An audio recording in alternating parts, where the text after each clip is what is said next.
अस्सलामुअलैकुम, very good morning. Morning spot के साथ मैं हूँ अफशीन कुरैशी और मैं हूँ आपका मेज़बान बिलाल खान। और बहुत सारी खबरें, आज मौसम बड़ा गर्म है और मौसम के साथ साथ हमने ये भी देखा कि बहुत सारी खबरें हमारे पास गर्मा गर्म खबरें नहीं, लेकिन एक अच्छे चेहरे के साथ, मुस्कुराते चेहरे के साथ आते हैं। तो बहुत सारी चीज़ें ऐसी होती हैं जो हम पर से पुश रख कर आते हैं, अपने इमोशंस को, अपने एहसासात को, अपने जज्बात को। कभी कभार अफशीन ऐसा भी होता है कि आपको समटाइम्स प्रिटेंड करना पड़ता है अपनी जॉब के ऊपर, अपने रिश्तेदारों के सामने कि एवरीथिंग इज नॉर्मल, लेकिन बिहाइंड द सीन नॉर्मल होता नहीं है। ऐसा होता है? देखिए, हर माशरे में जब भी एक से ज़्यादा कहीं लोग मौजूद हो ना, उनके डिफरेंट परसेप्शंस होते हैं और सबकी सोच अलग होती है, तो हम सबकी सोच महदूद नहीं कर सकते। इसलिए हम जो है आपस में सिर्फ कम्युनिकेट ही कर सकते हैं, और जितना ज़्यादा हमारी बेटर कम्युनिकेशन और अंडरस्टैंडिंग होती है ना, उसके बिना पर हम जो है अपने एहसासात को, अपने इमोशंस को वाज़े कर देते हैं। और बिल्कुल हम यही कोशिश करते हैं कि कुछ ऐसे भी होते हैं जो आपके लाइक माइंडेड होते हैं, सेम हो रहा होता है, फिर आप उनके सामने अपना दिल खोल के रख देते हैं। जब लाइक माइंडेड हो तो फिर तो कोई मसला ही नहीं होता। जैसे मुझे आपसे कोई बात समझानी है तो आपने वो फौरन समझ के उस चीज को वहीं पे क्लियर कर दिया। कभी-कभार ऐसा भी होता है कि एग्जैक्टली लाइक माइंडेड होना ये बहुत, वरना देखिए अगर मैंने आपको कोई बात कही और आपने उसको एकदम भड़क के उसको और भी गुस्से में उसको नफी कर दिया, या उसको, तो वो बात बजाय आप अंडरस्टैंड करने के वो और आगे बिगड़ती चली जाती है। कुछ लोग ऐसे भी होते हैं जब आपको एकदम डिफरेंट मूड में देख रहे होते हैं कि सुबह सुबह या शाम को आप देखें यार इसको कभी मैंने इस मूड में नहीं देखा, तो अंडरस्टैंड ये करते हैं कि हो सकता है किसी सिचुएशन में हो, पहले बैठ के सुनेंगे, समझेंगे, फिर बात करेंगे, एकदम रिएक्शन नहीं देना चाहिए। बिल्कुल रिएक्शन भी नहीं देना चाहिए, और अंडरस्टैंड अगर कर लें और लाइक माइंडेड हो तो फिर इससे बेहतर। और ऐसा हर ऑफिस में, घरों में, बहन भाइयों के साथ, सबके साथ, घरों में भी होता है। बहरहाल अफशीन स्टार्ट करेंगे प्रोग्राम का और मॉर्निंग शो का, और अफशीन करती है स्टार्ट। बेसिकली अफशीन जिस दिन नहीं होती उस दिन हमें बहुत अफसोस होता है कि क्यों नहीं आज, तो इसलिए ये बात तो वाकई मुझे भी हमेशा बिलाल की कमी महसूस होती है। कभी बिलाल नहीं आए हों और कभी मैं नहीं आती हूँ, तो हम दोनों का जो कम्युनिकेशन है और जिस तरह से हम आप तक की खबर कन्वे करते हैं वो हम लोग साथ मिलकर ही करते हैं। अगर मैं सिंगल हैंडेडली करूँ तो वो मुझसे नहीं इतना मजा आता। शख्स की और कमी महसूस हो रही है, जहाँ भी हैं, जैसे हमारे खुश रहें, और वेरी गुड। बहरहाल अच्छी बात से आगाज करते हैं। अफशीन, आज की अच्छी बात क्या बता रही हैं? अच्छी बात यह है कि धूप में साया बनना सीखो और रोशनी में चिराग बनना सीखो। मतलब इस बात से ये बात सिखाई जाती है कि असल खूबी तब जाहिर होती है जब हालात मुश्किल हो, और उस वक्त कोई अपने होने का इजहार अमली तौर पर पेश करे। जब जिंदगी मुश्किल हो, हालात सख्त हों और लोग परेशान हो, तब उनके लिए राहत का बाइस बनना, उम्मीद या सहारा बनना, ये बहुत बड़ी बात होती है। क्योंकि खुशी के लम्हों में तो सब अच्छे बन जाते हैं, लेकिन असल अजमत ये है इंसान की कि आप दूसरों के लिए उसके बुरे वक्त में कुछ अच्छा बनने की कोशिश करें। ये तो बिल्कुल वही बात हो गई जो हम स्टार्ट कर रहे थे कि समझना जरूरी है लोगों को। बहरहाल असल खूबी यही है और इंसानियत की पहचान भी यही है कि जब आप किसी के लिए राहत बनते हैं, किसी के रास्ते से कांटा हटाना या पत्थर हटाना, ये असल खूबी है, ना कि उसके रास्ते के अंदर जो है वो रोड़े अटकाना। क्योंकि हमेशा एक बात मैंने देखिए कि दरिया जो पानी होता है ना, वो अपना रास्ता खुद बनाता है। आप देखें ना, पहाड़ों से उतरता हुआ, पहाड़ों को चीरता हुआ दरिया में आकर और फिर दरिया से जो है वो समंदर की तरफ जाता है, तो पानी रुकता नहीं है, अपना रास्ता कभी अपना रास्ता खुद बनाता है। आप कितनी भी चट्टानें उसके इर्द गिर्द बना दें, उसके रास्ते में डाल दें, लेकिन खासियत ये है कि जो उस रास्ते के अंदर लोग उसका सहारा बनते हैं, वो असल बेसिकली इंसान होते हैं। और इंसानियत भी इसी चीज का नाम है, और करना भी बेसिकली यही चाहिए ना। इससे आपको एक दिली तौर पर सेटिस्फेक्शन होती है कि देखो मैंने इसके लिए अच्छा किया, बुरा नहीं किया। अब आपका कंशाइज साफ हो गया, अब आगे आप अल्लाह पे छोड़ सकते हैं कि हाँ चलो अब ठीक है, अब आगे सब अच्छा होगा। अफशीन, आज बहुत सारी खबरें हैं, बहुत सारी खबरें, and let's move on to our top story.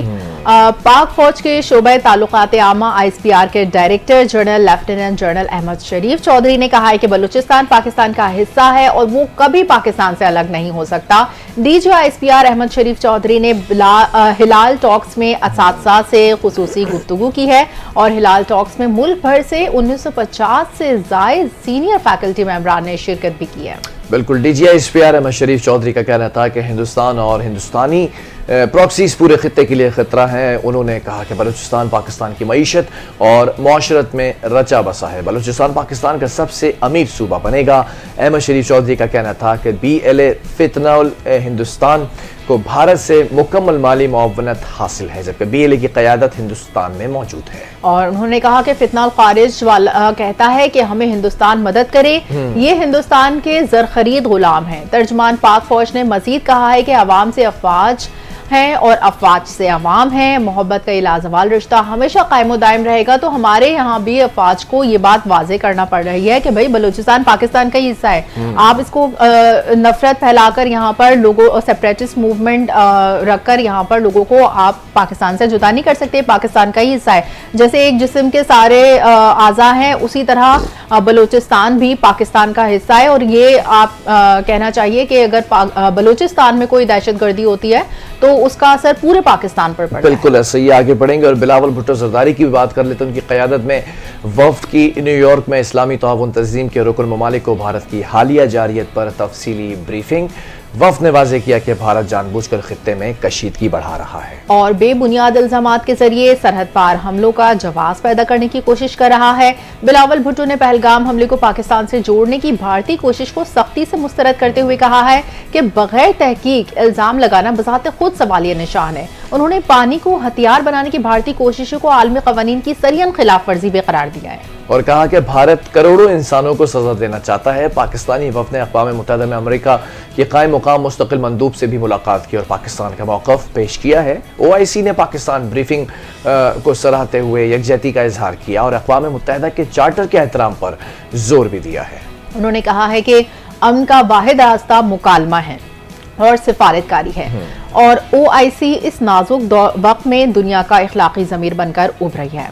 अच्छा, ये एक बड़ी ज़बरदस्त बात है। बिलावल भुट्टो जरदारी साहब के बारे में मैंने पहले भी कहा था, वेरी कैरिज्मेटिक पर्सनालिटी और बड़ा यंग ब्लड और बहुत तेज़ी से एक मैच्योरिटी का लेवल क्रॉस करते हुए उन्होंने जिस तरह से एक यंग फेस ने पूरे मुल्क को रिप्रेजेंट किया है, काफ़ी अरसे से करें, पहले भी रहे अभी भी, तो इनकी जो प्रेजेंटेशन है बड़ी स्ट्रॉन्ग होती है, वे ऑफ टॉकिंग बड़ा स्ट्रेट फॉरवर्ड है, बड़ा टू द पॉइंट है, दलाइल के साथ बात करते हैं। तो is going to be one of the best foreign minister, I guess. बिल्कुल इनके नाना भी एक फॉरेन मिनिस्टर थे पहले। वो पाकिस्तान की नुमाइंदगी कर रहे हैं और यही बता रहे हैं कि भारत की जो आबी जारियत है और भारत की जो दहशतगर्दी है उसका पाकिस्तान से कोई ताल्लुक नहीं है और पाकिस्तान जो है वो यही कह रहा है कि भाई आप सबूत लाएं, सबूत तो दे नहीं रहा भारत और उल्टा इल्जाम। अच्छा, आपको मजे की बात बताऊं कि बिलावल के जो नाना थे जुल्फ़िकार अली भुट्टो साहब, वो भी सबसे पहले एक फॉरेन मिनिस्टर थे, then he became a prime minister after that. तो ये भी एक foreign minister and then hopefully लग तो ये रहा है कि प्राइम मिनिस्टर की दौड़ में बड़ी तेजी से आगे जा रहा आता है और जाहिर है वो भुट्टो खानदान तो अच्छा बात करना, वालिदा का अंदाज, नाना का अंदाज, वो सारी चीजें इसमें जी, सियासत इनके पॉलिटिक्स, अब्बा की पॉलिटिक्स भी है। बिल्कुल, ये पॉलिटिक्स भी बिलावल को उनके दादा से ही मिली है। तो आगे बढ़ते हैं, आपको बताएं कि वजीर आजम शहबाज शरीफ की ज़ेरे सदारत FBR इस्लाहात पर जायजा इजलास हुआ। वजीर आजम ने इस्लाहात की थर्ड पार्टी वैलिडेशन के लिए आलमी कंपनियों को शामिल करने की हिदायत कर दी है। बिल्कुल, वज़ीर आज़म शहबाज शरीफ ने कहा है कि मौशी इस्तेहकाम के लिए इदारा जाती इस्लाहात तेज़ी से जारी हैं। हुकूमती इदारे करप्शन के खात्मे के लिए अनथक मेहनत कर रहे हैं, जबकि वज़ीर आज़म ने मौशी इशारियों को हुकूमती पॉलिसीज़ की कामयाबी करार देते हुए कहा है कि मस्बत मौशी इशारिये हैं पॉलिसीज़ की दुरुस्त समत का सबूत है। वज़ीर आज़म ने फेसलेस कस्टम्स असेसमेंट सिस्टम की हालिया कारकर्दगी पर भी इत्मीनान का इजहार किया है। वज़ीर आज़म को ब्रीफिंग में बताया गया है कि सिस्टम के निफाज से महसूलात में मजमूई तौर पर इजाफा हुआ है। Digital tax return system Urdu और मुकामी ज़बानों में मुतारिफ कराया जाएगा। इजलास में वफाकी वज़ीर कानून और इंसाफ आज़म नज़ीर तारड़, वफाकी वज़ीर इत्तलात और नशरियात अताउल्लाह तारड़, चेयरमैन FBR और मुतल्लिका इदारों के आला अफसरान शरीक थे। बिल्कुल, अब बात कर लेते हैं वजीर मनसूबाबंदी एहसन इकबाल साहब के हवाले से। उन्होंने कहा कि सालाना तरक्याती प्रोग्राम में 100 अरब रुपए की कमी है। रवां साल 1000 अरब रुपए मुख्तस किए गए, 250 अरब रुपए बलूचिस्तान को भी दिए जाएंगे। कोयटा कराची शाहराह N25 तरजीही बुनियादों पर बनाई जाएगी। सक्खर हैदराबाद मोटरवे भी तरजीहात में शामिल है। चैलेंजेस का मुकाबला करने के लिए हमें अपने वसाइल में इजाफा करना होगा।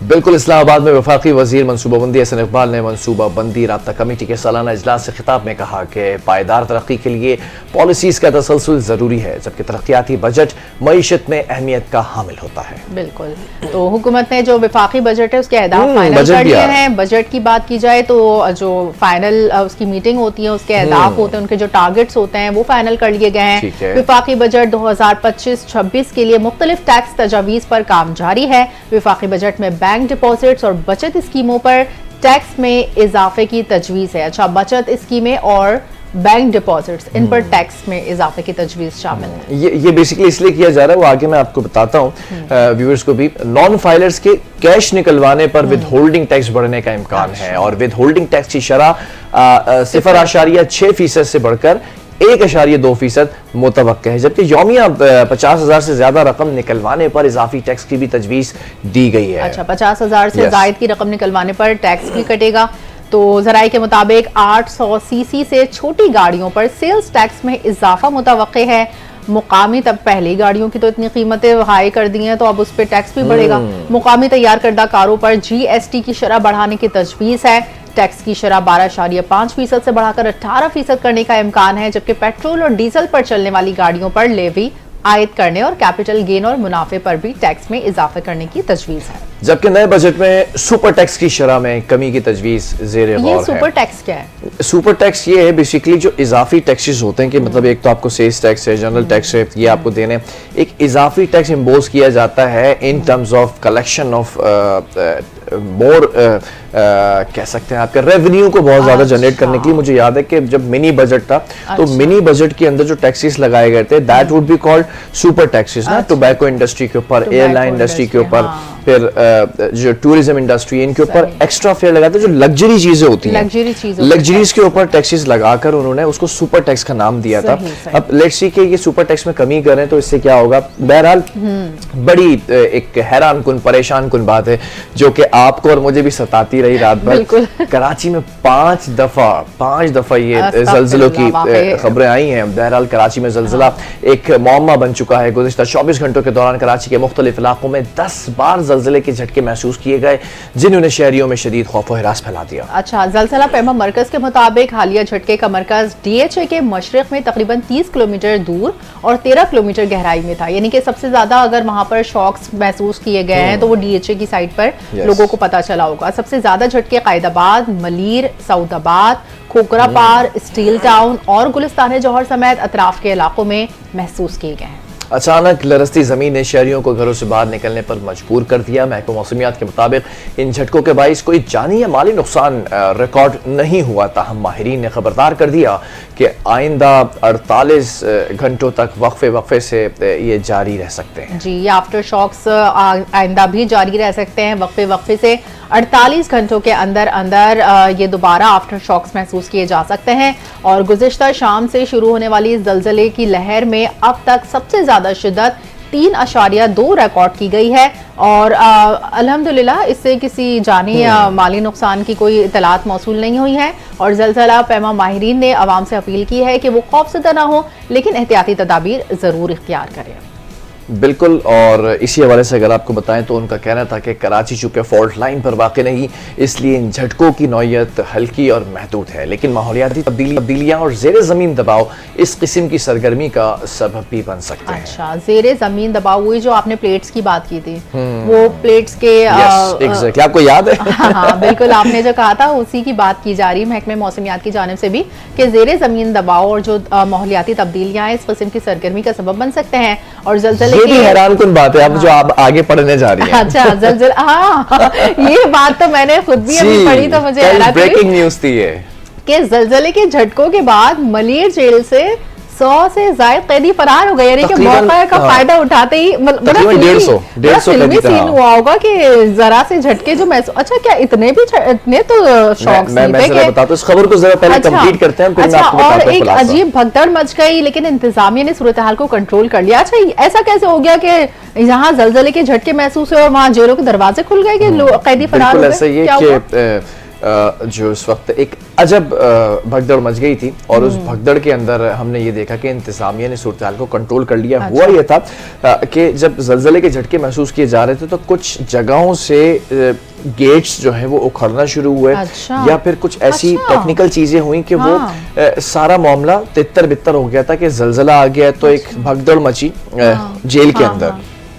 कैदियों को रास्ते पता होता है कि कब किस रास्ते से सामान आता है, सामान जाता है, तो इन्होंने वहां पर हल्ला बोला और तकरीबन 149 यानी कि 149 जो प्रिजनर्स थे, तो प्रिजनर्स ने भागने की कोशिश की और भागने में कामयाब हो गए। जाहिर है कोई ना कोई मास्टर माइंड होगा जिसने कैदियों को मुज्तमा करके ये सूरत हाल से फायदा उठाया होगा। हुआ ये कि जब झटके फील होना शुरू हुए, खासतौर पे गडाप टाउन में मलिर जेल की साइड पर जो लांडी जेल भी कहलाती है, यहाँ पर जब ये 150 कैदी निकले फलांग कर अपनी दीवारें और अपने रस्तों को से निकले, उसके बाद पुलिस और रेंजर्स का कॉम्बिंग ऑपरेशन था अफशीन, और उसमें से तकरीबन ये बताया जा रहा था कि उसी वक्त आधे घंटे के अंदर 50 कैदियों को फौरन से दोबारा से तहवील में ले लिया गया था, लेकिन 100 कैदी निकलने में कामयाब हुआ।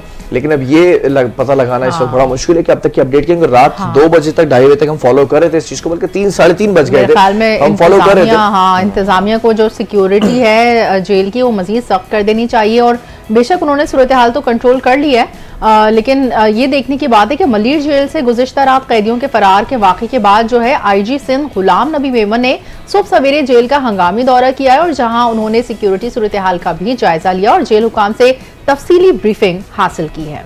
बिल्कुल ऐसा ही है, और गुफ्तगू करते हुए IG सिंध ने बताया कि मलिर जेल में कैद ज्यादातर कैदी मनशियात के मुकदमात में मुलव्विस होते हैं, जिनमें से कई अफराद नफ्सियाती मसाइल का शिकार होते हैं। जबकि IG सिंध ने पुलिस और रेंजर्स की बरवक्त और मौसर कार्रवाई को सराहते हुए कहा कि सिक्योरिटी इदारों ने फौरी तौर पर इलाका घेरे में लेकर सर्च ऑपरेशन का आगाज कर दिया, और वाक़े की मुकम्मल तहकीकात के लिए एक आला सतही कमेटी कायम की जाएगी, जिसमें पुलिस, जेल और दीगर कानून नाफिज करने वाले इदारों के अफसरान शामिल होंगे, और कमेटी वाक़े की वजूहात, जेल की सिक्योरिटी में पाई जाने वाली खामियों और अमले की कारकर्दगी का जायजा लेगी। मतलब ठीक है, वो अपने भी सिक्योरिटी लैब्स का जायजा लेंगे कि कहां पर ये इनसे ऐसा लैब्स हुआ, कहां पर कहां गैप्स थे, कहां मसला हुआ कि जिसकी वजह से उनको फायदा उठाया उन्होंने। मैं एक बात बताऊं आपको, one of the best and competent officer I have seen in my life, Ghulam Nabi Memon साहब। ये जब DIG थे तब से हमारी इनसे वाकफियत है, फिर ये उसके बाद एडिशनल IG आए, कराची पुलिस चीफ बने, फिर ये एडिशनल IG स्पेशल ब्रांच बने, उसके बाद ये माशाल्लाह से IG सिंध बने, फिर जब इंटरिम गवर्नमेंट आई तो पंजाब से उस्मान साहब आए IG बने, फिर ये दोबारा जब हुकूमत आई और इलेक्शंस के बाद पीपल्स पार्टी आई तो फिर IG गुलाम नबी मेमन साहब को बनाया गया। इन्होंने बहुत सारी चीज़ों के अंदर, इस्लाहात के अंदर बेहतरी लेकर आए हैं। अब ये स्टेटमेंट देना मैं समझता हूँ कि ये बहुत ही ज़रूरी स्टेटमेंट है, अगर हम इस पर गौर करें।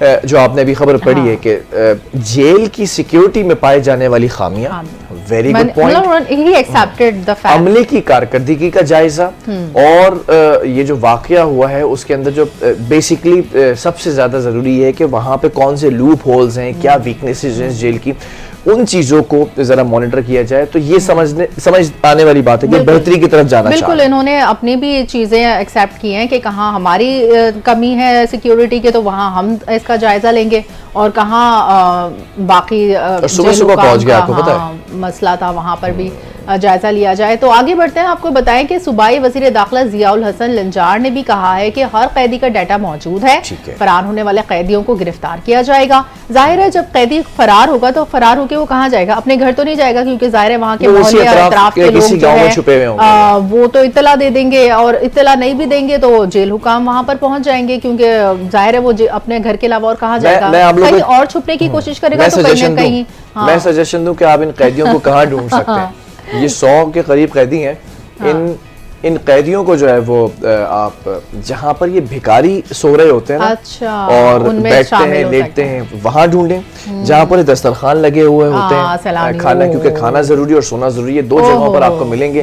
और तीसरी चीज जहाँ पे ये आपके हवाई जहाज लैंड करते हैं ना, यानी कि जो नशे के आदि, मनशियात के आदि जो हवाई जहाज होते हैं, लोग होते हैं, वहां पे जो उनका ग्रोह बना था वहां बैठे हैं। और इसी के साथ साथ जब ये पकड़ ले तो आप हमें शाबाशी दीजिएगा, मॉर्निंग स्पॉट को MTN के छोटा सा ब्रेक हमें कह रहे हैं, जगहों को मुख्तस जगहों की 3 जगहों पे कर दी है, चौथा तो कहीं अब नहीं। जरूर जेल हुकाम को कहीं फ्री और का जाने की खाना, जरूरत फ्री नहीं का है। नशा और बिल्कुल। सिक्योर जगह पे सोना इन कैदियों को चाहिए। एज ए तीनों- क्रिमिनोलॉजिस्ट मैं बता रहा हूँ बिल्कुल जबरदस्त इनका।